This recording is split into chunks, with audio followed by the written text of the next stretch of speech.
The acrid, stinging odor hit Marcus Thorne like a physical blow the moment he rounded the corner of the community mail kiosk, a smell he knew with chilling intimacy.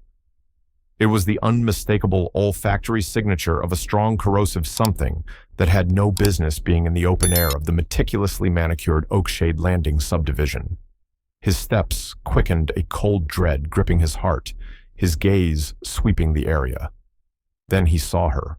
Karen Albright, the self-proclaimed queen of the Oakshade Homeowners Association, stood near a cluster of neatly trimmed azalea bushes that bordered the common walkway. Beside her on the pristine decorative gravel was a heavy-duty plastic bucket, a wisp of faint noxious vapor curling from its lip. And in her gloved hands, thick industrial rubber gloves, she held a small insulated medical cooler, the kind Marcus used for transporting his son Ethan's life-saving medication. Ethan's name was clearly printed on the side in bold black letters. Before Marcus could even form a word, before his brain could fully process the horrifying tableau, Karen Albright, with a look of grim, righteous determination etched on her face, upended the cooler. A dozen small, precisely labeled vials and pre-filled syringes, Ethan's bi-weekly dose of Xylorian, a rare and astronomically expensive biologic that kept his severe juvenile systemic inflammatory disease in remission, tumbled out glinting briefly in the morning sun before splashing into the fuming liquid in the bucket. A choked sound escaped Marcus. Ethan's medication. Karen, no. This neighborhood has standards. Marcus. Karen declared, her voice sharp and devoid of any human warmth as she tossed the empty cooler aside. She nudged the bucket with the toe of her sensible gardening shoe. We will not be a dumping ground for medical waste and paraphernalia. It's unsightly, it's a biohazard, and frankly, it's time your son learned to manage his condition without turning our community into a de facto clinic. The medication, Marcus knew, produced no hazardous waste beyond standard sharps containers, which were always disposed of professionally. Her statement was pure venomous fiction. The vials disappeared instantly into the murky, bubbling liquid. The plastic syringes for a horrifying moment seemed to resist. Then they too began to warp and dissolve the calibrated markings on their sides, blackening and vanishing. The sight was an abomination, a direct assault on his son's fragile life. Ethan, his 10-year-old son, was due for his injection that very evening. Without it, the aggressive inflammation would begin its relentless resurgence within days, attacking his joints, his organs, his very ability to function.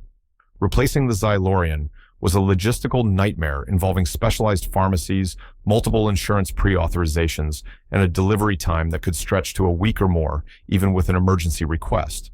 A week Ethan didn't have. Rage, cold and pure, surged through Marcus, but his training years as the city's chemical safety police chief slammed down over the initial wave of raw panic. He was already moving his mind-racing cataloging, corrosive, likely acidic judging by the fumes in reaction with organic polymers, hydrochloric sulfuric. Need to identify, secure the area, decontaminate, apprehend. He reached Karen just as she was about to pick up the bucket, presumably to dispose of her handiwork. Don't touch that. His voice was a command, sharp and absolute, the voice he used when directing his hazmat teams in the face of lethal threats. Karen straightened, startled, a flicker of defiance in her eyes. Marcus, I will not be spoken to in that tone. I am the HOA president, and I am merely ensuring the cleanliness and safety of our shared spaces. This concoction is simply a powerful new stone cleaner I'm testing for the patio areas, perfectly safe if handled correctly. Safe. Marcus felt a dangerous calm settle over him, the kind that always preceded decisive action. He could smell the specific tang, now a hint of sulfur. Karen, that bucket contains what appears to be a high molarity sulfuric acid solution, judging by the off-gassing, and its reaction with the polypropylene syringes. You've just created a hazardous chemical incident, and you've done it by destroying vital life-sustaining medication. My son's medication. He reached into his jacket, producing his badge and official identification. Karen Albright, you are under arrest. Her jaw dropped. The smug assurance on her face began to crumble. Under arrest. Don't be ridiculous for cleaning. You're not even on duty, Marcus. This is an HOA matter. You can't arrest me for tidying up. I am Chief Marcus Thorne, Chemical Safety Division, Northwood Police Department. He stated, his voice flat and devoid of any neighborly inflection. and I can and hereby am arresting you for felony child endangerment, reckless endangerment with a hazardous substance, and felony destruction of vital prescription medication. You have the right to remain silent. Given your current demonstration of judgment, I strongly advise you to exercise that right." He was already reaching for his secure radio, his eyes scanning the area for wind direction, potential spread of fumes, the proximity of other residents. Ethan. He had to get to Ethan to call his doctor to start the desperate race against time to replace the irreplaceable. Karen Albright stared at the badge, then at Marcus's unyielding face, then at the still fuming bucket. The full weight of her catastrophic miscalculation, her profound ignorance of who she was dealing with, seemed to crash down upon her. The color drained from her face, leaving it a sickly mottled gray. "No," she whispered, shaking her head. It's just strong cleaner, for the moss on the stones. I didn't know. I wouldn't." Her voice trailed off her eyes wide with a dawning abject terror. The potent corrosive acid she had so casually wielded had just dissolved more than a few plastic vials. It had dissolved her entire world. Marcus Thorne's life was a constant, meticulous dance with danger.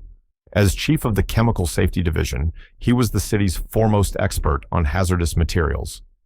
His days were spent overseeing the Hazmat teams, developing emergency response protocols for chemical spills, industrial accidents, and potential terrorist threats involving chemical, biological, radiological, or nuclear CBRN agents. He had stood at the epicenter of toxic clouds, walked through contaminated buildings, and diffused situations that could have led to mass casualties. He understood the insidious, invisible lethality of certain compounds, the precise, unforgiving nature of chemical reactions. This knowledge, this ingrained caution, permeated every aspect of his existence, especially when it came to his son, Ethan. Ethan was the luminous center of Marcus's universe. A bright, inquisitive 10-year-old with a passion for astronomy and a surprisingly wicked sense of humor, he bore the burden of a rare autoimmune disorder known as systemic juvenile inflammatory disease, SJID. It was an aggressive, unpredictable illness that caused widespread inflammation racking his small body, with fevers debilitating arthritis, and if left unchecked, the potential for severe organ damage. His lifeline was Xylorian, a cutting-edge biologic drug that had to be administered via subcutaneous injection twice a week. Each dose was a small miracle of pharmaceutical science, costing thousands of dollars its delivery, a complex process involving a specialty pharmacy, refrigerated transport, and meticulous handling. The medication was stored in their home, in a dedicated medical-grade refrigerator, each vial a precious bulwark against the chaos Ethan's own body could unleash upon itself. Marcus's wife, Sarah, a pediatric nurse, had been Ethan's primary caregiver until she succumbed to a sudden aggressive form of leukemia 3 years prior, leaving Marcus to navigate the dual roles of grieving widower and sole parent to a medically fragile child. Their home in Oakshade Landing, a newer upscale development with tree-lined streets and a plethora of community amenities, had been chosen for its proximity to Ethan's specialized medical team and its reputation as a safe, family-friendly environment. They had lived there for 2 years, largely keeping to themselves their lives dictated by Ethan's treatment schedule, his good days and bad days. Marcus had until recently only peripheral interactions with the HOA, dutifully paying his dues, adhering to the landscaping guidelines, and generally avoiding the community politics that seemed to swirl around its president, Karen Albright. Karen was a woman who appeared to thrive on control. In her late 50s, with a sharply coiffed helmet of dark hair that seemed impervious to wind and an equally rigid demeanor, she ruled the Oakshade HOA with an iron fist encased in a velvet glove, a glove that was often, metaphorically speaking, stained with the displeasure of residents who dared to cross her or question her pronouncements. Her edicts, often delivered via sharply worded emails or passive-aggressive notices, left on doors covered everything from the approved in shade of beige for exterior paint to the maximum allowable height for tomato plants in backyard gardens. The inciting incident. The moment Karen Albright's general officiousness began to focus with unnerving precision on Marcus and Ethan had occurred 6 weeks before the acid attack. Ethan had just been discharged from a brief hospital stay following a minor flare-up of his condition. A new component of his treatment involved a portable nebulizer, which he needed to use 3 times a day for 20 minutes to administer a supportive medication that helped with lung inflammation, a common complication of SJID. The nebulizer made a soft, rhythmic hissing sound. One afternoon, as Ethan was using his nebulizer in their sunroom, which faced the street, Karen Albright had appeared at their front door. Marcus had answered, surprised to see her. Marcus. She'd begun without preamble, her eyes flicking past him towards the interior of the house, her expression pinched. I've received a complaint, several in fact, about a persistent disruptive noise emanating from your property during daylight hours, a sort of mechanical wheezing. It's quite unsettling for some of the older residents, and frankly, it's not in keeping with the tranquil atmosphere we strive to maintain in Oakshade Landing. Marcus had felt a surge of disbelief, then anger. That mechanical wheezing. Karen is a medically necessary nebulizer for my son. He has a serious autoimmune condition. The sound is minimal and certainly not disruptive. Karen had pursed her lips. Be that as it may, HOA bylaws are quite clear on noise pollution. Section 7, subsection B prohibits any unreasonable recurring sound that impinges upon the peaceable enjoyment of neighboring properties. I would suggest you find a way to mitigate this disturbance. Perhaps use the device in a room at the back of the house, or limit its use to specific pre-approved hours. Limit its use. Marcus had stared at her, incredulous. It's a medical treatment, Karen, not a stereo system. Its use is dictated by my son's medical needs, not your arbitrary interpretation of a noise ordinance. The ADA provides protections against this kind of interference with necessary medical equipment. Karen's eyes had narrowed. The ADA has its place, Marcus, but so do community standards. We expect all residents to make reasonable accommodations to ensure harmonious living. And frankly, the constant reminders of illness can be rather dispiriting for the community at large. We are trying to promote an image of vibrant, healthy living here. Her implication was vile, that Ethan's illness, his very presence, was a blight on her perfect subdivision. That confrontation had been a declaration of war as far as Marcus was concerned. He'd consulted an attorney specializing in disability law who confirmed that Karen's demands were discriminatory and illegal. He'd sent a politely worded but firm letter to the HOA board outlining Ethan's medical needs and their legal protections, with a copy to Karen. Karen's response had been a glacial silence, but Marcus knew this was far from over. He'd seen the cold, calculating look in her eyes. She was a woman who did not tolerate being challenged. The first shocking escalation had come a fortnight later. Ethan's Xylorian was delivered by a specialty courier service in a refrigerated GPS-tracked van, always on a specific schedule. The courier would bring the insulated cooler containing the medication directly to the door. One delivery day, Marcus was working from home, expecting the courier mid-morning. The delivery window came and went. Anxious, Marcus called the pharmacy. They confirmed the courier, a new driver unfamiliar with the route, had reported being unable to access the street due to an unscheduled road closure at the entrance to their cul-de-sac. He'd apparently been turned away by an HOA official who claimed emergency utility work was underway. Marcus, furious and alarmed, had immediately driven to the entrance of the cul-de-sac. There was no utility work, no road closure. But Karen Albright was there directing a bewildered-looking landscaping crew who were planting new flowers in the median strip. When Marcus confronted her demanding to know why she had turned away a critical medical delivery, Karen had feigned ignorance, then annoyance. "Oh, that van," she'd said dismissively. "It was an unmarked commercial vehicle, Marcus. We have rules about those entering residential cul-de-sacs without prior authorization, especially during daytime hours when children might be playing. It's a safety issue." And the driver was rather rude and aggressive when I questioned him. She'd then added with a saccharine smile, "Surely a life-saving medication wouldn't be entrusted to such an unprofessional delivery service. Perhaps you should find a more reputable supplier." The audacity of her lie, her deliberate interference with his son's critical medical care, had been staggering.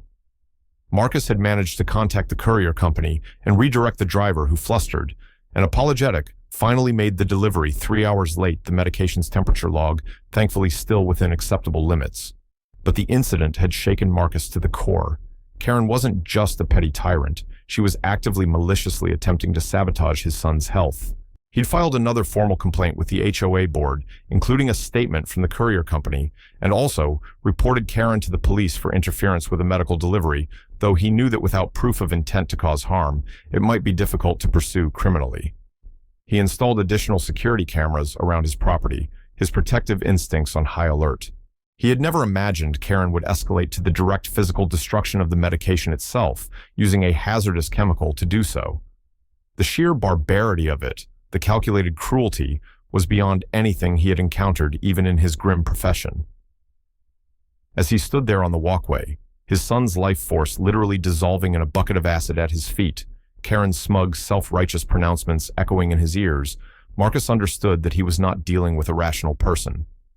He was dealing with a monster, one whose obsession with control and her twisted vision of a perfect community had led her to commit an act of almost unimaginable evil.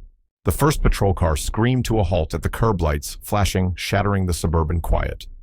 Two uniformed officers, young and alert, were out in an instant, their expressions hardening as they took in the scene. Marcus, his face a mask of controlled fury, the fuming bucket, and Karen Albright, now looking pale and genuinely terrified. Chief Thorne, one of the officers, Ramirez addressed him, recognizing him immediately. Dispatch said hazardous materials and an assault. Affirmative, Ramirez. Marcus set his voice tight. This woman, Karen Albright, HOA president for Oakshade Landing, has just destroyed my son's life-saving medication, Xylorian, by dumping it into this bucket, which contains a highly corrosive acidic substance, likely sulfuric acid. She is under arrest for felony child endangerment, destruction of vital medicine, and reckless endangerment with a hazardous substance. He gestured towards Karen. She needs to be removed from the immediate vicinity of this spill. Potential inhalation hazard, contact hazard. Karen started to blubber. It was just cleaner. Strong cleaner, I didn't know. He's exaggerating. Ma'am, please remain silent. Officer Ramirez instructed firmly, his partner already moving to escort a now sobbing Karen towards the patrol car. Chief, is your son all right? Is he in immediate danger from the missed medication? He's due for his dose this evening. Marcus said, the professional calm fraying as the father's fear resurfaced. This entire batch, 2 weeks' worth, is gone. I need to contact his specialist immediately, and we need a hazmat team here ASAP to identify this substance definitively and manage the cleanup. This area needs to be cordoned off. The fumes alone are dangerous. Hazmat is en route, Chief ETA, 5 minutes. Ramirez confirmed, already speaking into his radio. Victim services for your son. Marcus nodded, his throat constricting. Yes, please. He's not here, but he'll be devastated, and his health. As Karen was placed in the back of the cruiser, still protesting her innocence through hiccuping sobs, Marcus knelt cautiously beside the bucket, his trained eyes assessing the situation. The acid was still actively fuming the remnants of the plastic vials and syringes, now a grotesque melted sludge at the bottom. The decorative gravel around the bucket was already showing signs of etching. He could only imagine what it would do to human tissue. He thought of Ethan, of his bright smile, his courage in the face of constant pain and medical procedures, and he thought of Karen Albright, who in her quest for some perverse, sterile neighborhood utopia had been willing to extinguish that light. His hazmat team arrived with their customary speed and precision. Their bulky Al-Mustawa A suits a familiar sight to Marcus, though usually he was the one directing them, not standing by as a victim. He briefed his second-in-command, Captain Eva Rostova, a sharp, no-nonsense woman he trusted implicitly. Sulfuric. I'm almost certain Eva, he said, his voice strained. High concentration. She called it stone cleaner. God knows where she got it in this quantity and strength. She used it to destroy my son's medication. Xylorian. Biologic. Extremely temperature sensitive, now completely neutralized, and a biohazard itself mixed with this. Eva's eyes, visible through her faceplate, were filled with a mixture of professional concern and personal fury on his behalf. We'll get it contained and neutralized, Marcus, and we'll get samples for forensics. You need to go be with Ethan. We've got this. Thanks, Eva. He knew they did, but the image of those vials sinking into the acid was burned into his retinas. He raced home, his mind a maelstrom. He found Ethan in the living room, engrossed in a documentary about black holes, blissfully unaware of the drama unfolding just a few streets away. The relief of seeing him safe was quickly overshadowed by the dread of what he had to tell him, and the urgent need to start the process, of replacing the Xylorin. He contacted Ethan's rheumatologist, Dr. Ramirez, no relation to the officer, a brilliant and compassionate physician. Her voice was filled with concern and then outrage as Marcus explained what had happened. "Sulfuric acid," she exclaimed. "That's barbaric. Marcus, this is extremely serious. You know how critical the Xylorian is for Ethan. Missing even one dose can trigger a flare, and with his history, a severe flare could be catastrophic. We need to get an emergency replacement shipment, but the authorization process, even expedited, can take days. The specialty pharmacy will need a new prescription, a police report for the destruction of controlled medication insurance re-verification. It's a bureaucratic nightmare. I understand, Dr. Forsage." Marcus said, his heart sinking. "I'll get you the police report number as soon as it's filed, whatever you need. Is there anything we can do in the interim? Any supportive therapies to bridge the gap?" "We can increase his corticosteroids temporarily," Dr. Ramirez said, her voice thoughtful. "It's not ideal, it has its own side effects, but it might help dampen any initial inflammatory response. But it's a stopgap, not a solution. We need that Xylorian. I'll start the paperwork on my end immediately. You focus on Ethan and on ensuring that woman faces the full consequences of her actions." The next few days were a living hell. Ethan, when Marcus gently explained that his medicine had been destroyed, carefully omitting the more horrific details of Karen's method, was initially confused, then terrified. The fear of his illness returning, of the pain and fevers and debilitating weakness, was a constant shadow in his young life. Marcus had to watch his son, usually so brave, become withdrawn and anxious, monitoring himself for the first signs of a flare.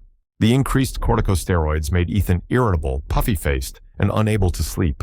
Meanwhile, the investigation into Karen Albright was proceeding.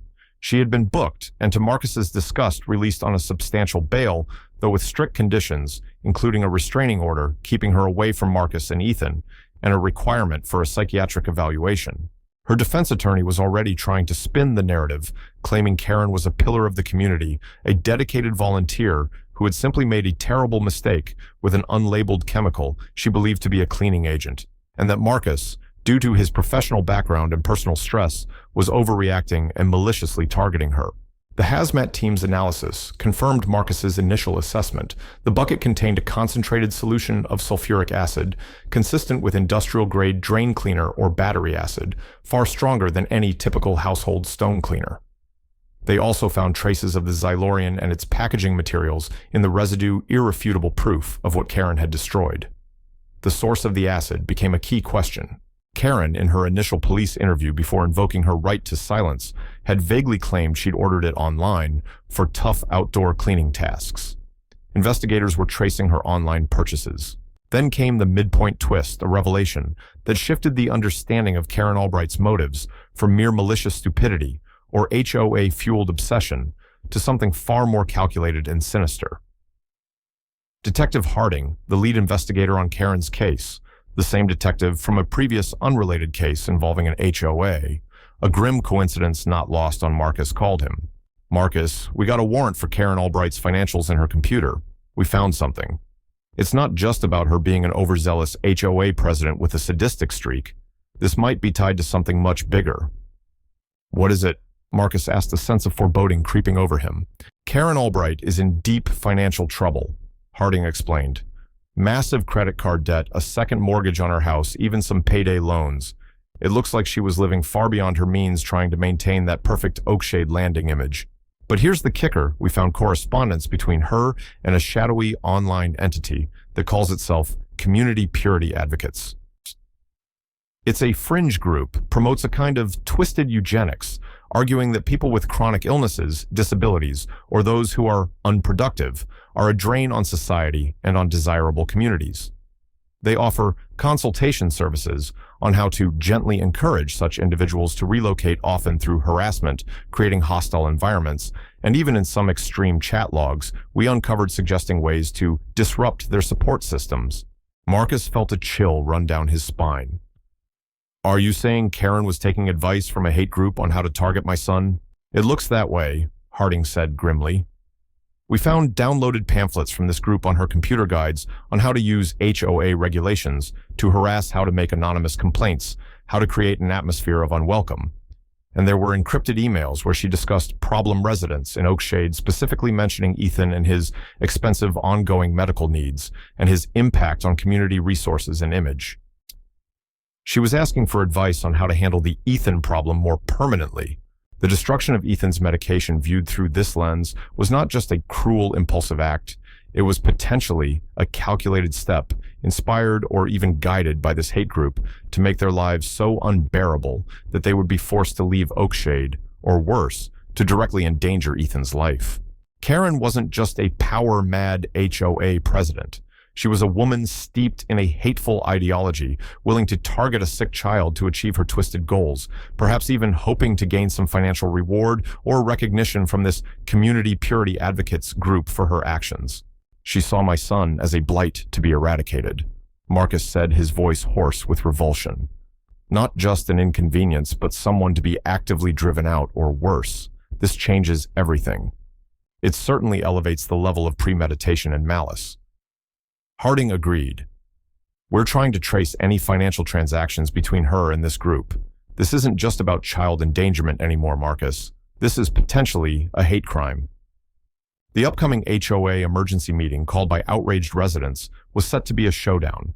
Karen Albright, despite the new horrific revelations about her extremist connections, which were slowly leaking to the community through unofficial channels, was through her lawyer still insisting on her right to attend and defend her reputation. The community was a tinderbox of fear and fury. Marcus knew he had to be there. He had to speak for Ethan, for all the other undesirables Karen Albright and her shadowy mentors wanted to purge. His expertise in chemical safety had helped apprehend her in the act, but now his voice as a father, as a member of a community targeted by hate, needed to be heard. The fight for his son's life had taken on a new, even more terrifying dimension. It wasn't just against a rogue HOA president. It was against an ideology of hate that had found a willing and dangerous disciple in Karen Albright. The Oakshade Landing Community Hall was filled to capacity, the air thick with a palpable tension that vibrated like a subsonic hum. Residents stood along the walls, their faces grim, their eyes fixed on the empty chair at the head table reserved for the HOA president.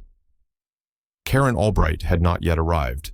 Marcus sat in the front row, a folder containing a brief statement and a picture of Ethan, a smiling, vibrant Ethan, from before this nightmare began resting in his lap. He felt a heavy weariness, but beneath it, a steel resolve. The interim HOA chair, a retired school principal named David Green, a man known for his calm demeanor and quiet integrity, called the meeting to order. He began by acknowledging the trauma the community had experienced, his voice somber. "We are here tonight," he said, "to address the horrific events of last week, to understand the ongoing investigations, and to begin the process of healing and ensuring the safety and well-being of all our residents." Just as he finished speaking, the main doors of the hall opened, and Karen Albright swept in, flanked by her stone-faced lawyer, a man named Siskel, who was rapidly gaining a reputation for representing Northwood's most odious defendants. Karen's appearance was, as always, impeccable. Her hair lacquered her suit, perfectly tailored, but there was a new, hard brittleness in her eyes, a defiance that bordered on outright aggression. A low murmur of anger and disbelief rippled through the assembled residents. Siskel immediately approached the podium. "My client, Mrs. Albright," he announced, his voice smooth and condescending, "is here tonight to exercise her right to address this community, a community she has served diligently and with unwavering commitment. She is the victim of a vicious smear campaign, a targeted attack orchestrated by individuals with personal vendettas, and a gross misunderstanding of her dedication to maintaining Oakshade Landing's exemplary standards." He then attempted to launch into a preemptive defense, painting Karen as a misunderstood civic leader, but David Green gavelled him down. "Mr. Siskel, your client will have her opportunity to speak, as will other members of this community. But first, we will hear from those most directly affected." He nodded towards Marcus. Marcus walked to the podium, the silence in the room absolute. He placed Ethan's picture gently on the lectern, facing the audience. "This is my son, Ethan." He began, his voice clear and steady, though emotion thrummed just beneath the surface. "He is 10 years old. He loves Saturn's rings, the smell of old books, and building impossibly complex Lego castles. He is also fighting a life-threatening autoimmune disease. His courage, his resilience in the face of constant pain and uncertainty astounds me every single day. He then recounted in concise, stark terms what Karen Albright had done: the destruction of Ethan's vital medication, the use of a highly corrosive acid, the immediate life-threatening danger it had posed to Ethan, and the ongoing struggle to manage his health in the aftermath. Mrs. Albright did not just destroy some vials of liquid. Marcus set his gaze, locking onto Karen, who stared back, her expression unreadable. She attacked my son's lifeline. She gambled with his future. She did so with a callous disregard for his suffering, for the sanctity of his life, driven by a twisted obsession with standards that apparently do not include compassion or basic human decency. He then addressed the new horrifying information that had come to light.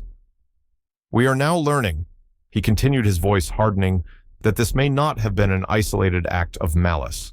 Investigators have uncovered evidence suggesting Mrs. Albright was influenced by and possibly collaborating with an extremist hate group that advocates for the persecution and removal of individuals with disabilities and chronic illnesses from communities like ours. A group that views children like my Ethan not as precious members of our society, but as burdens to be eliminated or gently encouraged to relocate." A collective gasp swept through the hall. Several residents looked visibly ill. Karen Albright's lawyer was on his feet again, shouting objections, but his voice was drowned out by the rising tide of communal horror and outrage. "This is not just about one woman's cruelty," Marcus concluded, his voice ringing with conviction. "This is about the insidious poison of hate finding fertile ground in our own backyard. This is about our collective responsibility to protect the vulnerable, to stand against intolerance, and to ensure that Oakshade Landing is a community where every single resident feels safe, valued, and welcome." Karen Albright does not represent the values of this community. She represents a darkness we must unequivocally reject. He returned to his seat amidst a stunned, then furious uproar. One by one, other residents rose to speak, not just about Karen's petty tyrannies, but about their fear, their disgust at the idea that such a hateful ideology could have infiltrated their leadership. There were tears, there was anger, but there was also a powerful emerging sense of solidarity. Finally, Karen Albright was allowed to speak. Her carefully constructed composure had shattered. Her voice was shrill, her arguments disjointed.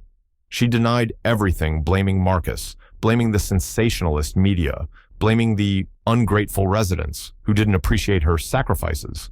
She ranted about standards and purity and the decline of the neighborhood, her words echoing the hateful rhetoric of the extremist group. Her tirade was a horrifying spectacle, a public unraveling that stripped away any last vestige of credibility or sympathy. The climax of the evening came not from a gavel, but from the quiet, authoritative voice of Detective Harding, who, along with several uniformed officers, had been discreetly present. As Karen paused for breath, ranting about a conspiracy, Harding stepped forward. "Karen Albright," he announced, his voice carrying easily through the now silent hall. "In addition to the charges you are already facing concerning the endangerment of Ethan Thorne, new evidence directly linking you to the activities of a designated hate group and further evidence of premeditation and conspiracy to cause harm has resulted in the issuance of new warrants. You are under arrest for conspiracy to commit a hate crime and solicitation to cause injury." The sight of Karen Albright being handcuffed again, this time with the added weight of hate crime, charges her face a mask of apoplectic fury and disbelief, was a moment of profound, if grim, catharsis for the residents of Oakshade Landing. Her reign of terror was definitively over. The legal battle was arduous. Karen Albright's defense, funded by shadowy sources likely connected to the community purity advocates, threw up every possible smokescreen and delay tactic. But the evidence was overwhelming. The forensic analysis of the acid and the destroyed medication, Marcus's expert testimony on the chemical hazards, and the critical nature of Xylorian Ethan's heartbreaking victim impact statement, delivered via a child advocate to shield him from direct confrontation, the damning computer records and financial trails linking Karen to the hate group, and the testimony of other Oakshade residents who had been targeted by her campaign of harassment. Karen Albright was ultimately found guilty on all major counts, including felony child endangerment, destruction of vital medicine, and conspiracy to commit a hate crime. The judge, in sentencing her to a lengthy prison term, spoke of the chilling premeditation and the profound depravity of her actions, motivated by an ideology of intolerance that has no place in a civilized society. Her assets were seized, and a significant portion was awarded to Marcus to cover Ethan's ongoing and future medical expenses and therapies, as well as damages for the emotional distress inflicted. The Community Purity Advocates group also came under intense federal investigation as a result of the evidence unearthed in Karen's trial. The falling action was a period of slow healing and determined rebuilding. Ethan miraculously did not suffer a major flare-up. Dr. Ramirez, through extraordinary efforts, managed to secure an emergency supply of Xylorian just in time, though the days of uncertainty had been agonizing. The trauma of the event, however, left deep scars. Ethan struggled with anxiety and nightmares, but with therapy, the unwavering support of his father, and the outpouring of genuine affection from the Oakshade community, he gradually began to reclaim his childhood. He started a small astronomy club for neighborhood kids, his enthusiasm for the stars slowly rekindling. The Oakshade Landing HOA underwent a complete overhaul. New leadership was elected focused on inclusivity, transparency, and genuine community well-being. They instituted programs to support residents with disabilities and medical needs, created a community liaison for dispute resolution, and rewrote the bylaws to prevent any future abuse of power. They also installed secure refrigerated parcel lockers at the community mail kiosk for temperature-sensitive deliveries, a direct response to Karen's interference. A small plaque was placed near the renovated azalea bed, not mentioning Karen, but dedicating the space to community compassion and the celebration of all residents. The resolution was not a return to a naive sense of security, but the emergence of a stronger, more vigilant, and more compassionate community. Marcus Thorne continued his vital work as Chemical Safety Police Chief, his personal ordeal lending an even deeper resonance to his professional commitment to protecting the innocent from hidden dangers. He watched Ethan grow not just in stature, but in resilience, his spirit unbowed by the darkness he had faced. One clear evening, several months later, Marcus and Ethan were in their backyard. Ethan's telescope pointed towards Saturn. The air was clean, the night quiet, filled only with the chirping of crickets and Ethan's excited chatter as he located the famed rings. "Dad, look," he exclaimed, his eye pressed to the eyepiece.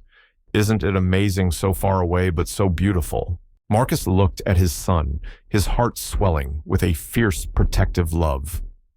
The scars of Karen Albright's hate would likely always remain a faint shadow in their lives, but they would not define them. Ethan's wonder, his courage, the love that bound them, and the solidarity of a community that had chosen compassion over cruelty.